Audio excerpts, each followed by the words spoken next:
Bapak Ibu yang dikasihi Tuhan, selamat datang ke ibadah hari Minggu hari ini. Puji Tuhan, senang kembali kita bertemu merayakan ibadah hari Minggu bersama-sama.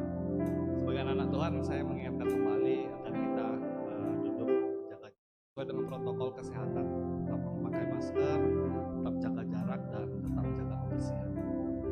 Mari sebelum kita mulai, kita hampiri Tuhan. Kita akui segala kesalahan kita, akui segala kebesarannya Tuhan dalam hidup kita. Kami berterima kasih atas segala kebaikan Tuhan di sepanjang minggu hidup kami Tuhan. Kami tahu pertolongan-Mu Tuhan selalu nyata dalam hidup kami Bapa. Terima kasih Tuhan, kami mau menaikkan syukur dan pujian kami Bapa. Terima kasih Tuhan Yesus. Tentunya kami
namamu Tuhan, sebab Kau Allah yang terhebat. Kami mau meninggikanmu Bapa dalam setiap musim hidup kami. Kami serahkan segala hidup kami ke dalam tangan-Mu ya Tuhan. We lift it higher, higher. We lift it higher. Jesus, you be lifted higher, higher. We lift it higher. Jesus, you be lifted higher, higher. We lift it higher. Jesus, you be lifted higher, higher. We lift it higher. Jesus, you be lifted higher,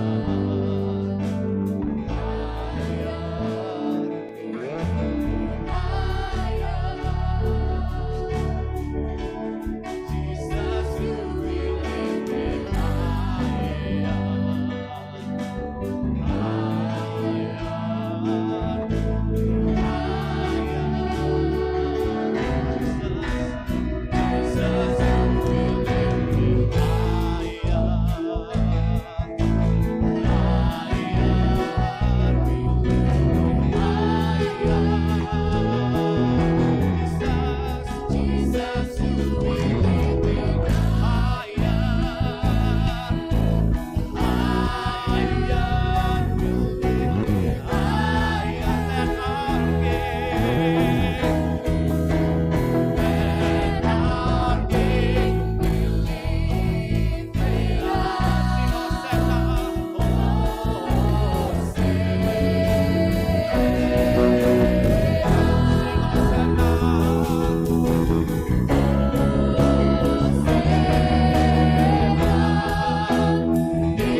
Kami berterima kasih semuanya.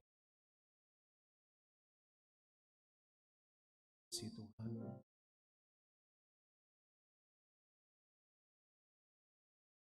hari kami boleh menjalani.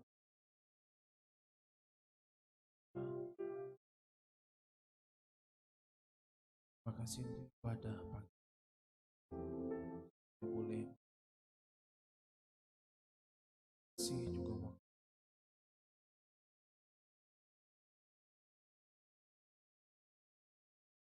Tolong kami Tuhan bisa tiap rumah sehingga kami boleh bertumbuh mengenal kasih itu.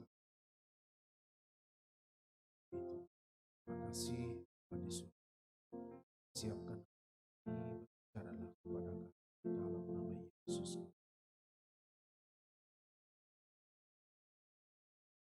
Tuhan, Bapak Ibu, yang dikasih Tuhan, Shalom. Senang kita boleh hari-hari dan Bapak Ibu yang dikasih Tuhan.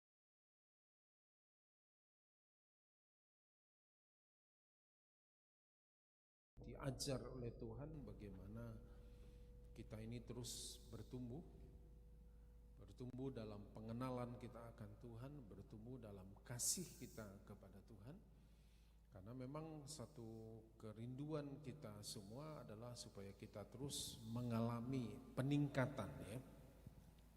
Nah, Bapak Ibu yang dikasih Tuhan, hari ini saya akan lanjutkan dengan apa yang saya sampaikan minggu yang lalu.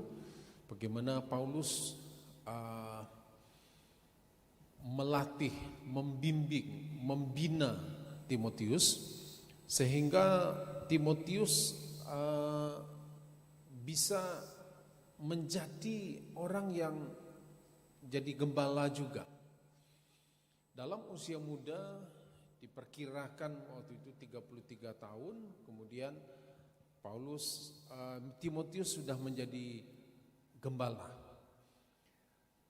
Kira-kira 17-18 tahun dia berjalan mengiringi perjalanan Paulus untuk bersama-sama ikut dalam misi yang kedua dan yang ketiga sampai kemudian dia dipercayakan menjadi gembala. Nah, hari ini kita akan lanjutkan topik ini, bagaimana Paulus memberikan satu warisan rohani kepada Timotius, anaknya secara rohani yang dia katakan. Nah, hari ini bagaimana sebagai anak yang rohani supaya dia bisa melanjutkan ya.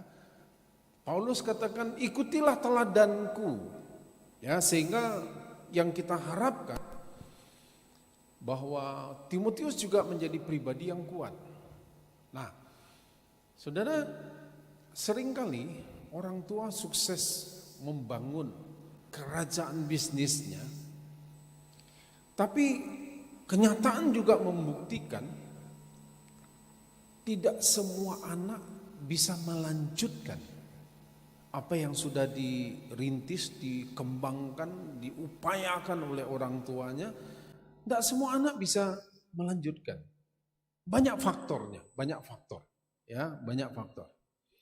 Nah, dengan kenyataan yang kita hadapi hari-hari ini bahwa terjadi degradasi atau penurunan secara sikap mental, terjadi penurunan. Nah, itu yang kadang-kadang menyebabkan orang-orang ini punya mental yang tidak lagi kuat gitu. Ya. Nah, sehingga saya pernah sampaikan kalau kita melihat keluarga-keluarga muda saat-saat ini di mana mereka kemudian menikah, punya anak, anaknya cuma sakit perut, mungkin diare ya, kalau bahasa kita mencret gitu ya, dan seolah-olah kepanikannya dia itu sudah seluruh dunia harus tahu.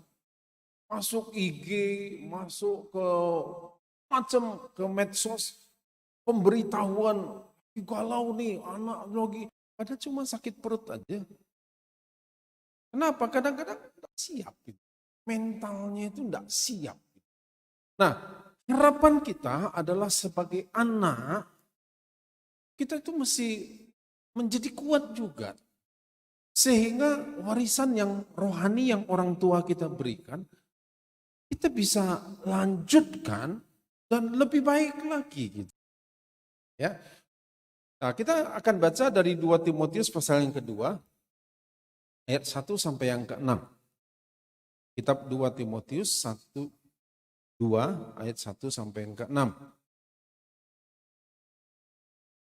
Harapan kita adalah kalau Bapak Ibu sebagai anak, saudara bisa membimbing, melatih, membina anak kita supaya apa yang kita miliki kita bisa bagi ke mereka.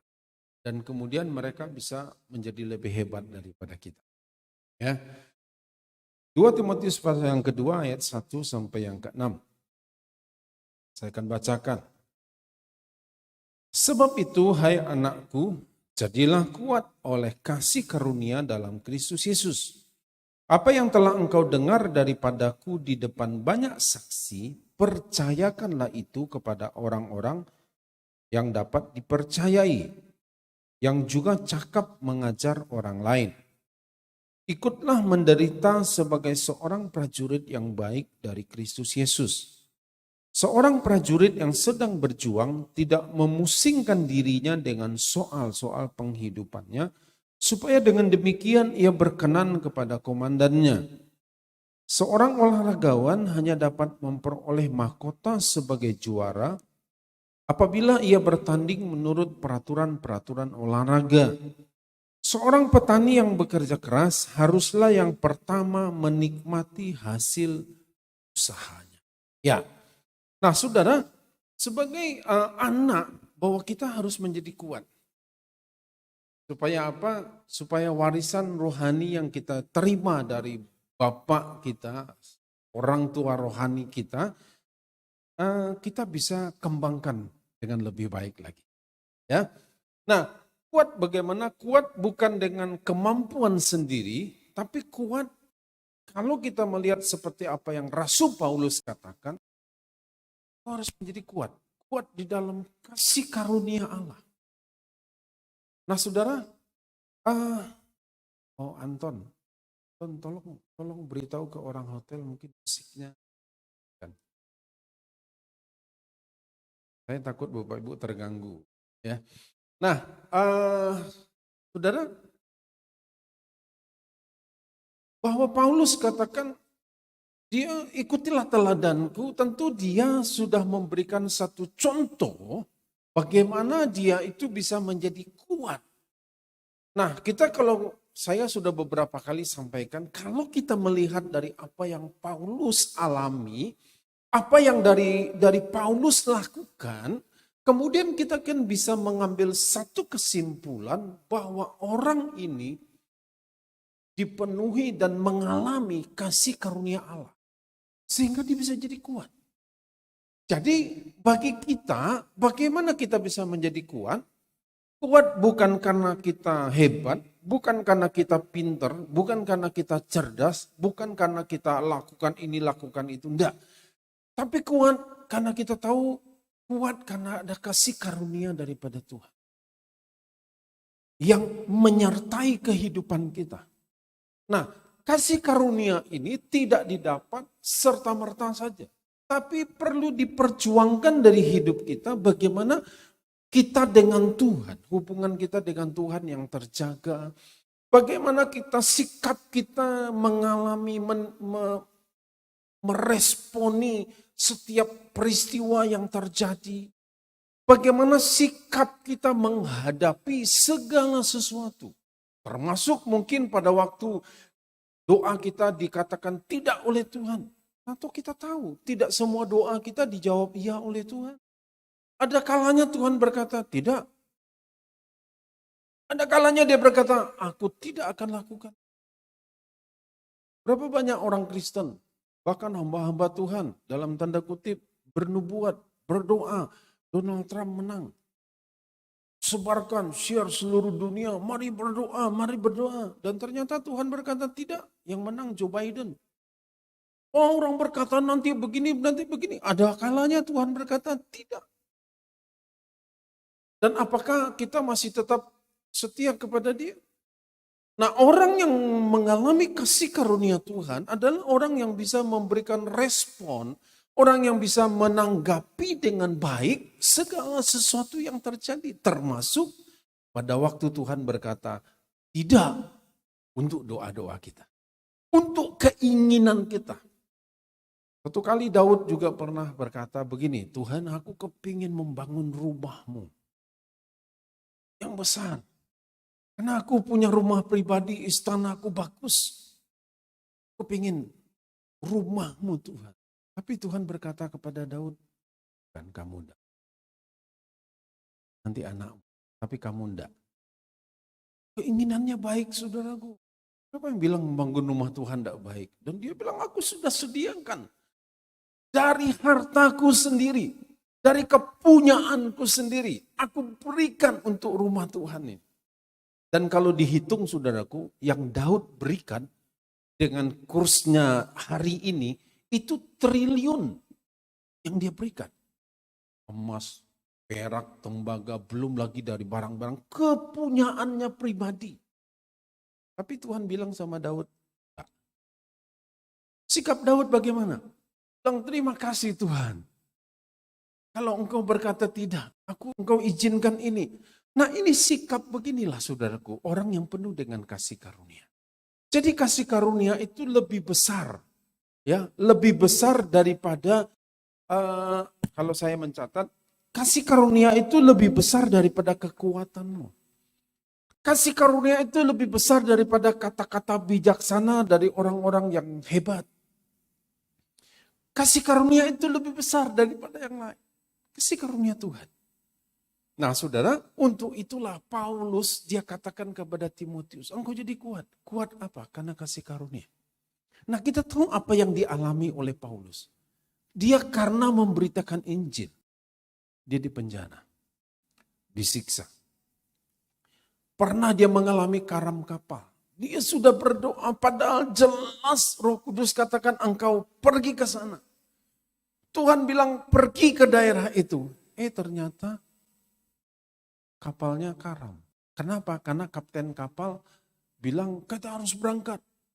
Sementara Paulus bilang jangan. Tapi kapten kapal tetap berangkat. Dan akhirnya kena badai. Di tengah laut 2 minggu. 2 minggu di tengah laut. Kena badai. Apakah Paulus kemudian marah-marah? Ya sudah terjadi katanya. Dihadapi itu dengan baik. Dan kemudian pada waktu dia memberitakan Injil, dikatakan orang-orang iri dengan dia. Dilemparin batu, hampir mati. Bahkan dia mengalami cacat tubuh yang dia katakan dalam 2 Korintus pasal yang ke-12 ayat yang ke-9, pada waktu peristiwa duri dalam daging itu, dia mengalami cacat dalam tubuh. Kemungkinan besar kepalanya itu jadi botak. Kenapa? Karena dia sakit migrain yang kambuh. Disebabkan apa? Karena berulang kali dia terserang malaria dan kemudian malarianya kambuh. Dan itu menyebabkan cacat fisik. Karena dia pernah dilempari batu dan orang mengira dia sudah mati. Sehingga pada waktu orang berkata ini duri dalam daging ini, kemungkinan cacat fisiknya ini, cacat yang ada di tubuhnya ini, penyakit yang ada di tubuhnya ini bukan disebabkan karena dia itu dulu pemabuk, kemudian atau dia itu suka konsumsi minuman keras dan dia tidak menjaga pola hidup. Bukan itu. Tapi karena dia memberitakan Injil. Tapi apa yang Paulus katakan? Karena kasih karunia Tuhanlah, aku bisa melewati semua itu. Karena kasih karunia Tuhanlah, aku mampu mengatasi kesulitan itu. Karena kasih karunia Tuhan, dia menyadari semua karena Tuhanlah yang melakukan dalam dirinya. Dan sehingga dia katakan, kasih karunia Tuhan ini lebih besar daripada kemampuanku. Kasih karunia Tuhan ini lebih besar daripada kekuatanku. Sehingga aku bisa menghadapinya. Dan itulah yang dia ajarkan kepada Timotius. Itulah yang dia didik, dia latih Timotius. Yang dia katakan, ikutilah teladanku. Lihat aku bagaimana orang menolak. Sikapku bagaimana. Ikutilah teladanku. Nah, inilah yang dia ajarkan kepada Timotius, saudara. Jadi kalau kita lihat peristiwa apa yang Paulus alami, saudara boleh baca dari 2 Korintus 4 ayat 8 sampai 11, kemudian dari 2 Korintus 11 ayat 23 sampai 27. Katakan, kasih karunia. Ini yang saya katakan, kasih karunia Tuhan lebih besar daripada kemampuan. Kasih karunia Tuhan lebih besar daripada kehebatan kita bisa mengatur. Kalau ada kasih karunia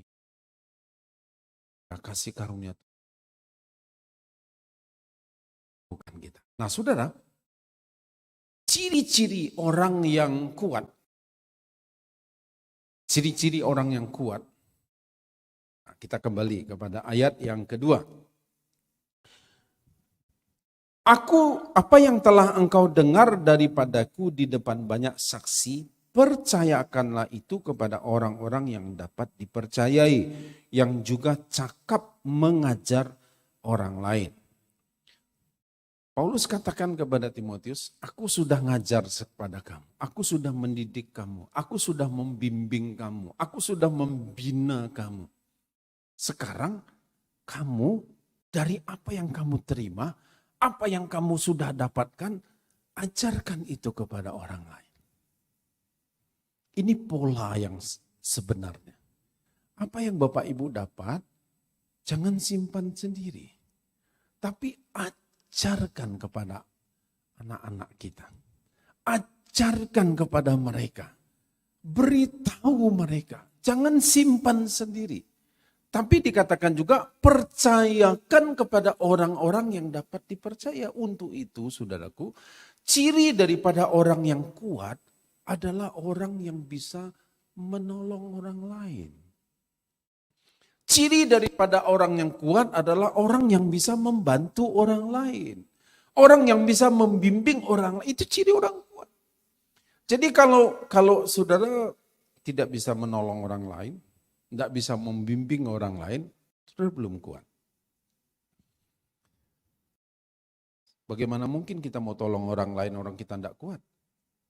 Bagaimana mungkin kita bisa membantu orang lain, orang kita tidak bisa? Jadi cirinya orang kuat adalah saudara pasti bisa mau percayakan itu kepada orang lain. Nah, sebelum ini ayatnya juga berkata, percayakanlah kepada orang yang bisa dipercaya. Jadi orang yang bisa dipercaya itu tidak turun dari langit. Mesti dilatih, mesti dibina, mesti dibimbing. Supaya dia bisa dipercaya. Jadi mulailah saudaraku, ayo ya, entahkah itu anak-anak kita secara jasmani, entahkah itu juga anak-anak kita secara rohani, mari bimbing mereka. Mari bina mereka, didik mereka, ajarkan mereka. Seperti minggu lalu saya katakan bagaimana Paulus menjadi mentor. Mentor dia kasih tahu kepada Timotius. Timotius, kamu ini salah nih Timotius. Dia ngomong, dia kasih tahu. Dia bilang, Timotius ini enggak benar. Yang benar itu seperti ini. Aku kasih contoh, ini loh, ikuti. Nah ini mentor. Mentor adalah orang yang berani ngomong tentang sesuatu yang salah, yang mentinya, orang yang dimentorin itu namanya menti. Orang yang dia mentorin itu dia mesti berani ngomong. Kalau memang tindakannya salah. Nah untuk ini Bapak Ibu, jadi ciri orang yang kuat adalah orang yang bisa mempercayakan itu kepada orang lain. Bisa menolong orang lain, bisa membantu. Saya mendorong kita semua supaya kita jadi anak-anak rohani yang kuat. Amin. Cirinya adalah mari kita mulai belajar. Mungkin kita bilang, waduh saya enggak bisa yang paling tidak yang kita bisa jangkau. Siapa orang-orang sekitar kita yang kita bisa jangkau? Ayo mulai dengan satu orang. Bimbing, bina, latih dia. Supaya anak kita jadi lebih hebat daripada kita. Setuju Bapak Ibu? Ya, setuju enggak setuju harus setuju ini. Kenapa? Karena memang itulah cirinya. Kalau enggak kita jadi orang lemah terus. Kalau orang lemah bagaimana kita bisa mengatasi kesulitan kita? Bagaimana kita mampu mengatasi keadaan di hari-hari ke depan? Makanya Tuhan katakan kita harus jadi kuat. Jadilah kuat di dalam kasih karunia Allah. Bukan karena kita hebat, bukan karena kita mampu. Tapi karena Tuhan ada bersama-sama dengan kita. Kemampuan yang Tuhan berikan itulah namanya kasih karunia. Melebihi kekuatan kita, kemampuan kita. Sehingga Paulus katakan begini, kalau aku merasakan dari kekuatanku, dari kemampuanku, aku tidak bisa mengatasinya. Aku tidak bisa melalui masa-masa sulit ini. Tapi karena Tuhan ada menolong aku. Karena Tuhan ada. Dia yang memberikan kekuatan, kemampuan kepadaku. Sehingga aku bisa melewatinya. Nah, kemudian Paulus katakan dalam ayat-ayat ini, untuk menjadi kuat, kita mesti belajar contoh seperti apa. Nah, ayat yang ke-4 dan 5. Ayat 3 dan 4. Yang pertama, ya, sebagai prajurit, ikutlah menderita sebagai seorang prajurit yang baik dari Kristus Yesus. Seorang prajurit yang sedang berjuang, tidak memusingkan dirinya dengan soal-soal penghidupannya, supaya dengan demikian ia berkenan kepada komandannya. Jadi Bapak Ibu, saya ngajarkan gini, mungkin kalau buat kita yang secara simpel ya, sederhana, kalau Bapak Ibu merasa, waduh kok saya sulit ya baca Alkitab ini, tidak ngerti-ngerti. Pakai aja satu alat bantunya itu pakai 4W 1H. W-nya ini what, when, where, why. H-nya itu adalah who. Ya, H, who. Who, what, when, where, why. Misalnya gini, who, siapa yang diceritakan di sini? Nanti saudara akan tahu, oh misalnya ayat 3 dan 4 ini, siapa ini? Oh prajurit, kemudian ada komandan. Prajurit itu bagaimana? Ya kan? Bagaimana dia? Komandan bagaimana? Nah, dengan begini saudara akan terungkaplah banyak hal. Saya secara sederhana pakai cara-cara begitu aja.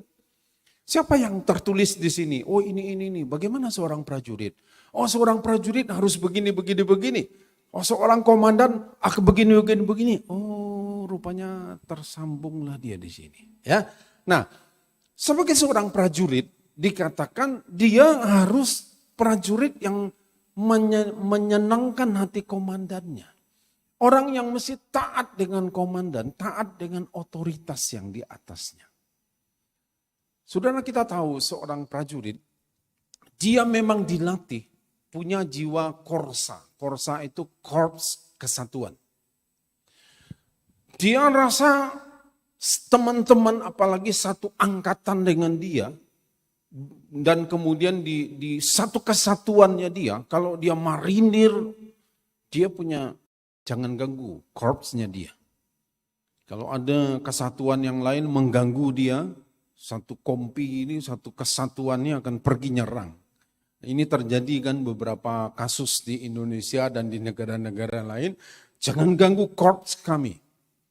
Kenapa? Karena ini kesatuan. Nah saudaraku, dari mana mereka bisa dapatkan ini? Tidak turun dari langit. Tapi mereka dilatih. Nah diperlukan apa? Disiplin.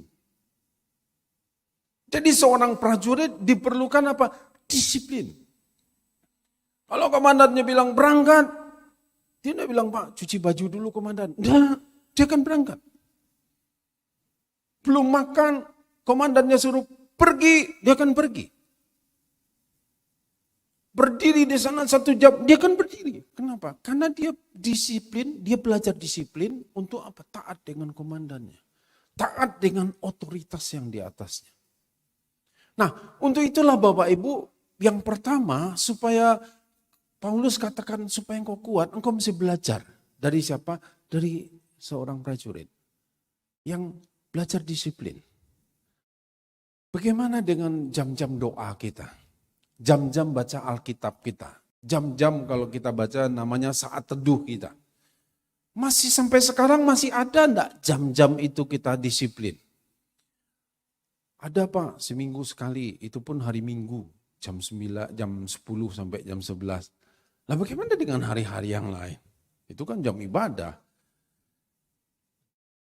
Saudara, bagaimana dengan jam-jam doa pribadi kita? Disiplin enggak kita sampai hari ini? Bagaimana dengan jam-jam kita baca Alkitab? Disiplin enggak kita lakukan itu? Kalau kita ingin kuat, ya mesti belajar disiplin. Disiplin seorang prajurit itu. Bagaimana mungkin kita taat kalau kita tidak melatih dari disiplin? Disiplinlah dari hal-hal yang kita bisa lakukan. Nah, jadi dari seorang prajurit ini kita belajar disiplin seorang prajurit dan ketaatan. Ya, disiplin dan ketaatan dengan otoritas yang di atas kita. Yang kedua, kita belajar dari apa? Dari seorang atlet. Ya, ini ayat yang ke-5. Seorang olahragawan hanya dapat memperoleh mahkota sebagai juara apabila ia bertanding menurut peraturan-peraturan olahraga. Seorang olahragawan, atlet, ya, dia menurut peraturan-peraturan olahraga. Satu kali Rudi Hartono, pemain bulu tangkis ya, pernah datang ke Padang dan kemudian waktu itu saya temenin Pak Rudi Hartono ini makan. Waktu itu kita sebagai bagian dari hospitality kemudian ngobrol cerita. Nah saudara, dari cerita-ceritanya itu kemudian kita tanya sampai dia kan juara All England yang 7 kali berturut-turut, kemudian 1 kali kosong dikalahkan Stephen Pri, kemudian yang ke-8 dia juara lagi All England. Nah kok bisa dia bisa memenangkan kejuaraan terbesar waktu itu? Dia katakan salah satu kuncinya adalah dia latihan. Jadi jam 5 pagi dia sudah ada di lapangan. Karena orang lain jam 6 mulai, dia jam 5 sudah ada di lapangan, dia mulai latihan sendiri. Sementara teman-teman yang lain belum ada di lapangan, dia sudah lebih dulu. Kalau mereka jam 8 pagi mulai latihan, jam 7 pagi dia sudah ada di lapangan. Dia latihan sendiri. Tanpa ada yang lain. Pelatihnya belum datang, teman-temannya pelatnas itu belum datang, dia sudah latihan lebih dulu. Sendirian dia. Dia latihan. Dan kalau porsi latihannya sampai jam 5, yang teman-temannya sudah berkemas-kemas, dia masih lanjutkan latihannya 1 jam lagi. Temannya sudah mulai selesai, dia masih latihan. Ternyata dia melakukan itu dengan porsi yang lebih dibanding teman-temannya. Dan hasilnya dia juara. Jadi saudara, seorang atlet juga, dia masih punya disiplin dalam latihan. Dan ini dia katakan dia lakukan terus. Dia melatih dirinya. Jadi saudaraku, kalau kita ingin jadi kuat, siapa yang harus melatih diri kita? Ya kita sendirilah. Sudah berharap orang lain, setiap pagi saya jam 5 pagi saya bangun, kemudian saya masukkan di grup, ayo jangan lupa berdoa ya pagi ini. Kira-kira begitu. Kalau bukan diri kita, itu siapa lagi yang akan tolong kita untuk melatih diri kita? Ayolah sebagai atlet, ayo kita mau dilatih. Dan kita mau melatih diri kita. Dengan apa? Melalui apa yang sedang terjadi di sekitar kita. Ayo kita mesti latih. Ya, disiplin dalam latihan ini. Kalau seorang atlet dia tidak pernah mau disiplinkan dirinya untuk dalam latihan ini, dia tidak akan dapatkan hasil yang maksimal. Nah, jadi untuk inilah Bapak Ibu, seorang atlet dia juga harus punya pelatih. Satu kali Mike Tyson, karena sudah selalu KO lawan-lawannya dalam ronde pertama, paling banyak ronde kedua KO.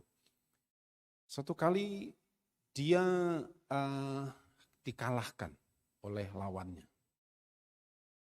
Nah, saya ingat waktu itu satu kali dia tidak mau, seorang petinju besar juga. Dia bilang, saya tidak perlu pelatih lagi. Percuma pelatih ini, karena ternyata saya kalah juga. Dan dia tidak punya pelatih. Hasilnya apa? Ya dia kalah lagi. Jadi saudaraku, seorang atlet adalah orang yang mau dibimbing, dibina oleh pelatihnya. Pelatih kita siapa saudaraku? Paling tidak orang-orang yang nampak di depan kita itulah pelatih kita. Orang-orang yang kita mau jadikan dia sebagai pembimbing kita, sebagai mentor kita, itulah pelatih kita.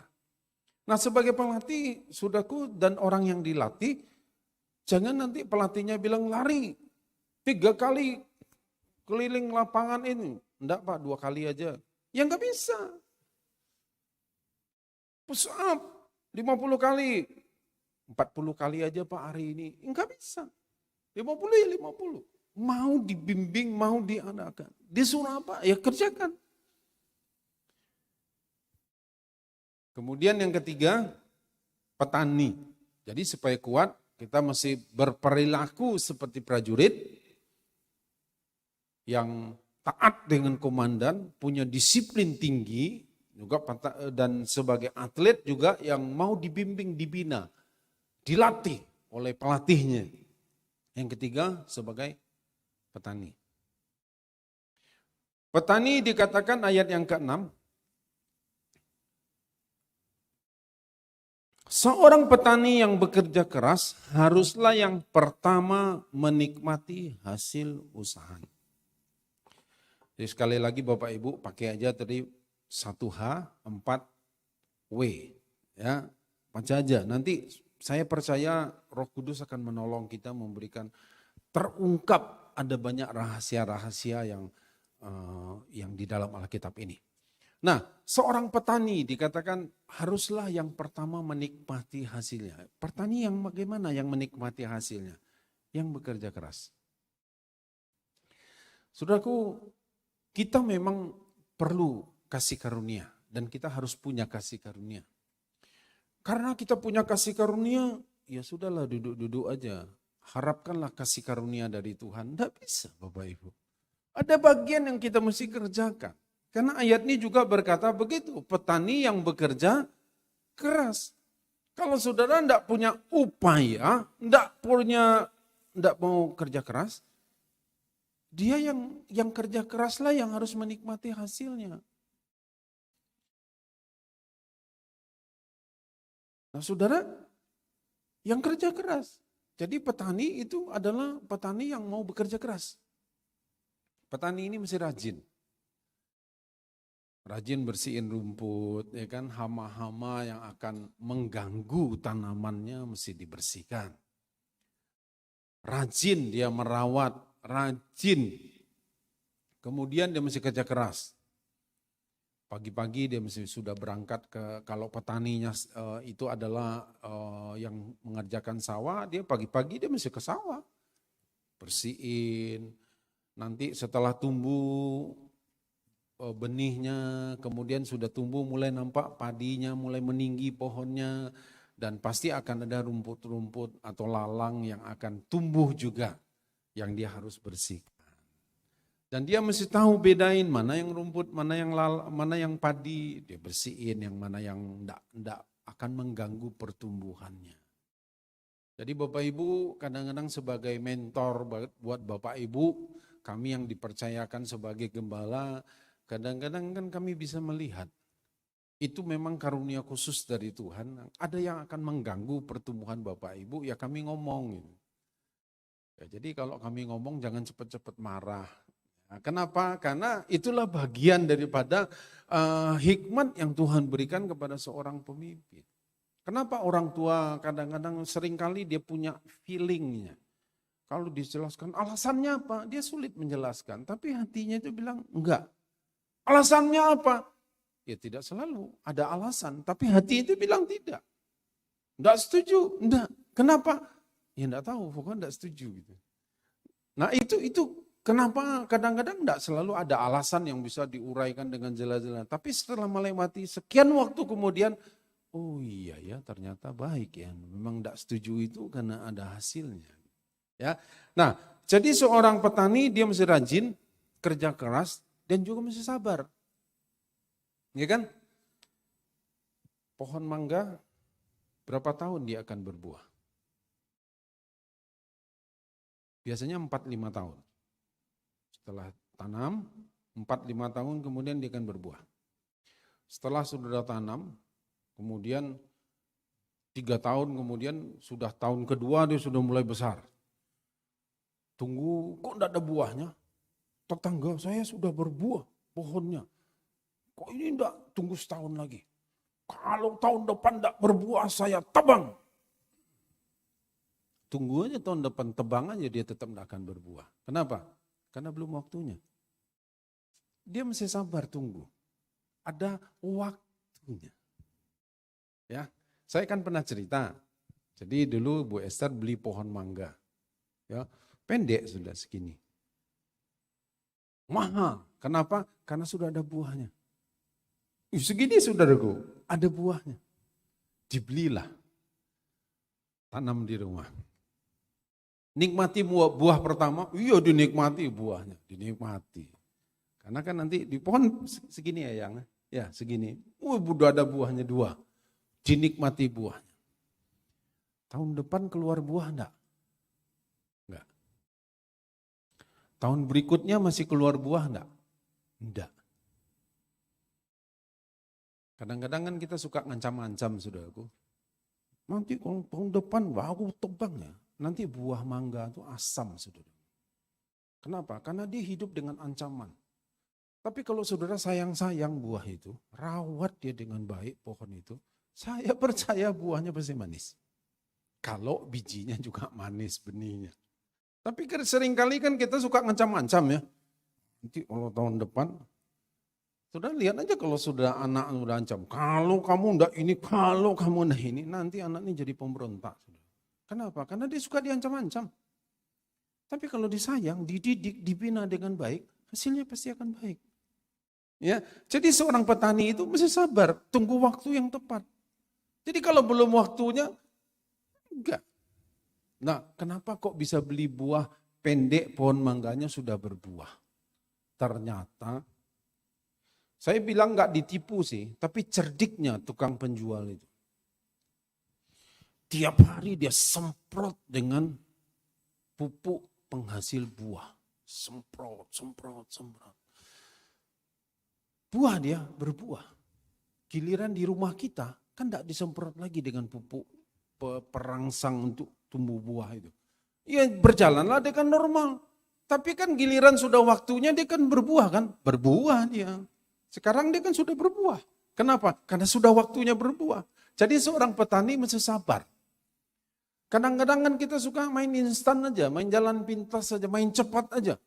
Hari ini dengar firman kemudian kita seolah-olah sudah punya iman yang raksasa. Enggak. Kadang-kadang seringkali Tuhan izinkan dulu kita dilatih, dibimbing, dibina dulu sampai kita melalui kesulitan itulah kita menjadi kuat. Melalui penderitaan itulah kita jadi hebat. Bukan melalui kemudahan kita jadi hebat, jadi kuat. Nah, dari kesulitan, dari penderitaan lah membuat kita jadi kuat, jadi hebat. Nah untuk itulah seorang petani belajar, dia rajin, dia bekerja keras, tapi dia juga sabar. Menanti. Jadi saudara, untuk menjadi kuat, kita harus belajar dari seorang prajurit. Nilai-nilai apa yang kita belajar dari prajurit? Dia taat dengan komandannya. Kemudian dia mendisiplinkan dirinya. Ya, atlet juga begitu. Dia belajar disiplin dengan latihan-latihan. Kemudian kita harus rajin, kerja keras, dan sabar. Itu bagian kita supaya kita jadi kuat. Nah, sekarang tinggal kita cek diri kita masing-masing. Apakah kita jadi pribadi yang kuat? Caranya kita tahu bahwa kita adalah pribadi yang kuat, apakah saudara sudah membimbing orang lain? Apakah saudara sudah membina orang lain? Apakah saudara sudah menolong orang lain juga untuk bertumbuh? Kalau kita lakukan hanya untuk diri kita sendiri, kita belum kuat. Jadi ciri orang yang kuat, anak yang kuat adalah kita membimbing orang lain. Nah, saya mendorong kita supaya kita semua mulai sekarang, ayo, jangan hanya untuk diri sendiri. Tapi mulailah tengok kiri dan kanan. Tapi ambillah yang gendernya sama. Ya, jangan nanti yang karena kita sudah mulai sedikit tertarik dengan dia, aku bina dia saja. Enggak. Nanti sudah di follow up lama-lama follow me kan. Ini kan bahaya ya. Jadi gendernya mesti sama. Nanti saudara jatuh cinta dengan istri orang lain atau suami orang lain, ini kan bahaya. Makanya gendernya mesti sama. Laki-laki dengan pria, perempuan dengan wanita. Ya sama aja ya. Jadi laki-laki dengan pria, wanita dengan perempuan. Ya, jangan silang. Kecuali suami istri, orang tua, anak. Tahun depan 2021 visinya adalah reproduksi ya. Artinya kita sudah masih menghasilkan buah. Puji Tuhan, minggu besok kami ke Payakumbuh, kita akan serahkan SK gembala dan jemaat lokal di sana. Satu anak rohani lagi yang kita boleh lahirkan secara gereja di Payakumbuh bersama dengan pembimas Kristen Kementerian Agama Sumatera Barat. Kami akan sama-sama ke Payakumbuh untuk serahkan surat ini.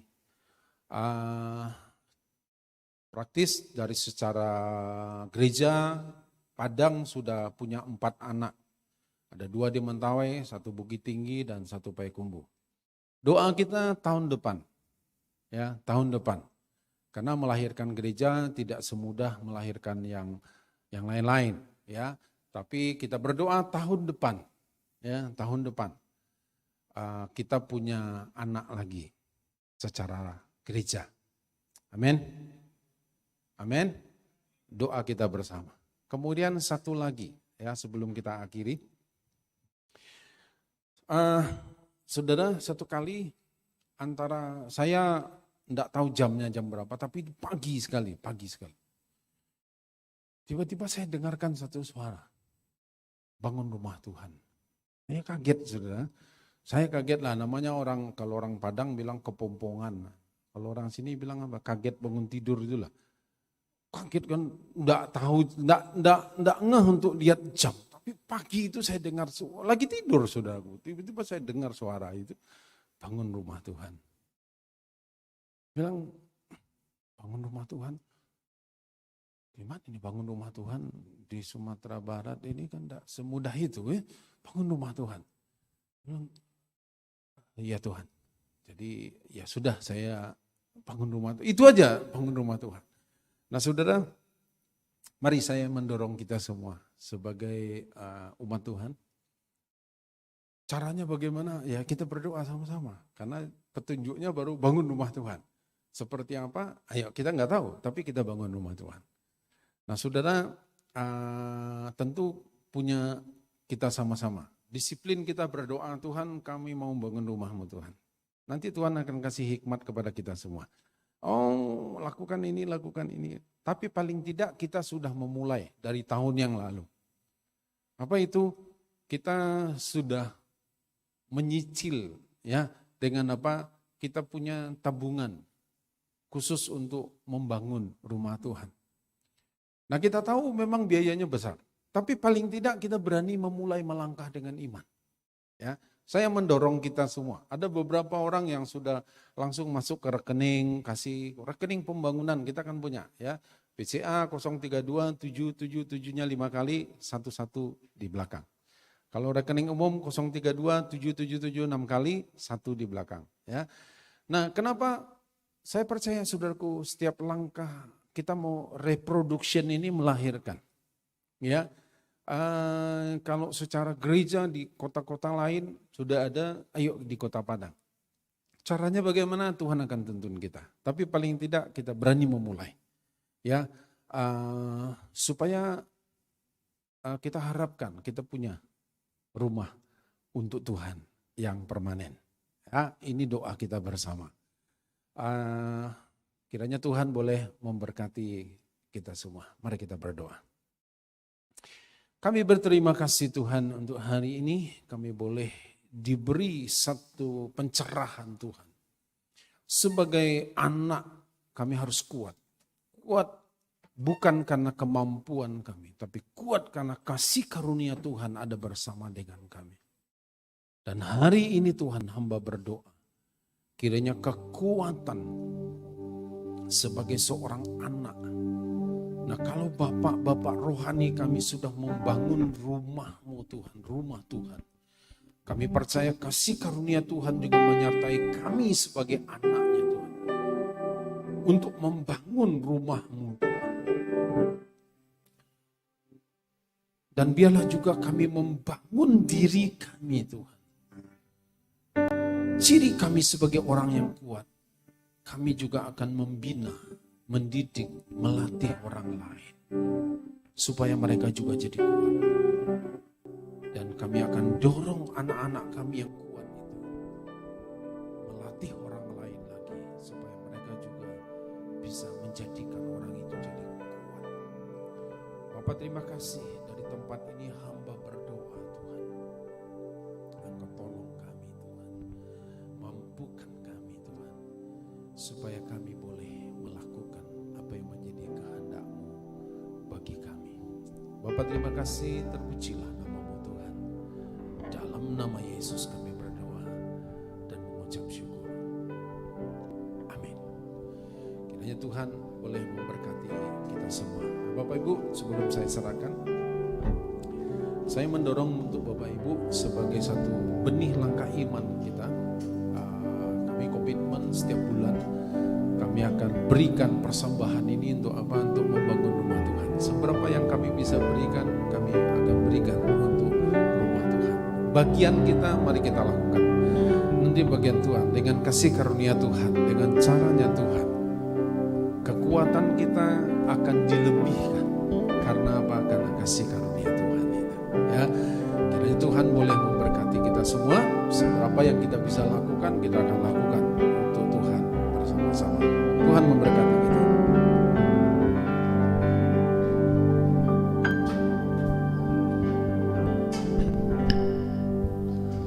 Puji nama Tuhan, kita semua diberkati dengan pemberitaan Tuhan, firman Tuhan yang disampaikan oleh pendeta Pak Yohanes Beni. Kita belajar agar tetap kuat, kita harus tetap disiplin, taat pada perintah, dan tetap sabar.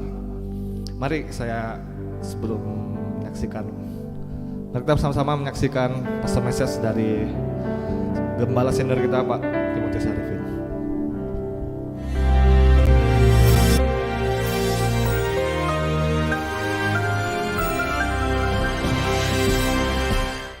Shalom warga kerajaan. Elia dan Elisha memulai dari Gilgal. Gambaran daripada segala celah masa lampau, yaitu disingkirkan oleh Tuhan, ya. Roll away. Itu gambaran pada kehidupan kita yang dilahirkan kembali. KLB, Kristen lahir baru. Tetapi kemudian mereka melanjutkan perjalanan ke Betel. Banyak yang berhenti cuma sampai di sini. Mereka bangga disebut orang Pentakosta, karismatik, whatever. Rencana Tuhan bukan seperti itu. Mari kita berjalan lebih jauh. Di Betel maupun Yeriko ada sekolah-sekolah nabi. Dan kerjanya cuma berdebat. Kita lihat di sosmed. Mereka cuma berdebat soal doktrin, soal dogma. Sia-sia, buang waktu. Ya, just make a final statement. Saya selalu saya tidak mau diajak debat-debat, nggak ada gunanya. Dan mereka mengatakan, tahukah engkau bahwa Tuhanmu akan diangkat oleh Tuhan hari ini? Aku juga tahu, kata Elisha, diamlah. Shut up. Kadang-kadang kita memang harus tegas. Tidak usahlah. Sebab pengetahuan membuat yaitu kita jadi sombong, kepalanya yang besar. Tetapi pewahyuan siapa Tuhan, siapa diri kita akan membuat kita humble. Ya, hatinya yang besar, bukan kepalanya yang besar. Demikian juga mereka sampai kepada stasiun yang ketiga, itu Jericho. Jericho ada dua arti. Yang pertama, City of Palms. Sampai sekarang saudara bisa dapatkan yaitu korma-korma yang manis di Jericho. Ya, sekalipun di tempat yang kering justru manis sekali yaitu kormanya. Yang kedua adalah City of Fragrance. Ya, harum. Orang sesampai ke Jericho bukan cuma lahir baru, bukan cuma penuh Roh Kudus, tapi KAA, Kristen Amanat Agung. Mereka menyebarkan keharuman Kristus kemana-mana. Dan seperti kita tahu, Jericho adalah kota yang terkutuk, tetapi kemudian menjadi satu kota yang akhirnya diberkati, juga disehatkan airnya oleh Nabi Elisha. Gambaran kehidupan dari kutuk menjadi berkat, bahkan diberkati menjadi berkat. Saya berdoa supaya banyak para saudara mengerti bahwa panggilan kita adalah jadi Kristen Amanat Agung. Billy Graham mengatakan dengan tepat sekali, dia berkata, engkau diselamatkan untuk dua hal. Yang satu ya tidak terlalu penting, satu sangat penting. Yang pertama adalah supaya kamu diselamatkan, supaya kamu tidak masuk neraka, supaya kamu diberkati. Tapi yang kedua, supaya engkau menjadi berkat buat orang lain. Bagaimana caranya?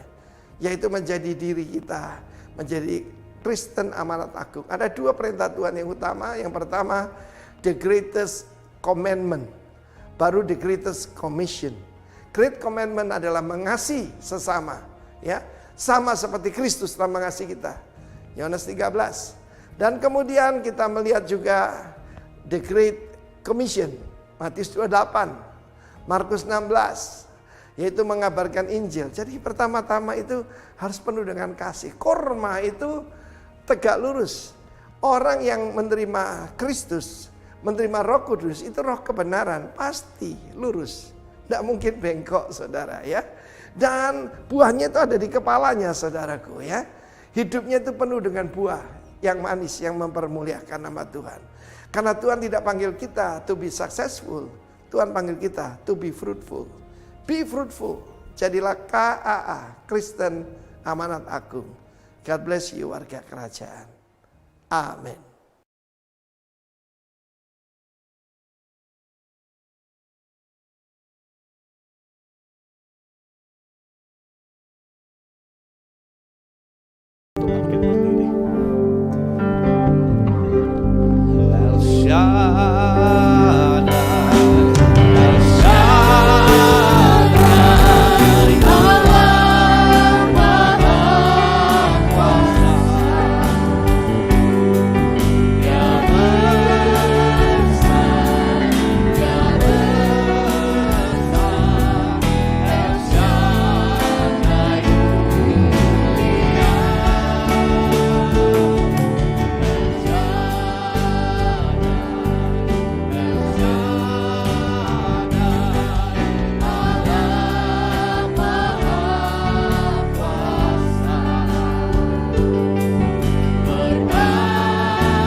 datang menghadap tahta-Mu Bapa.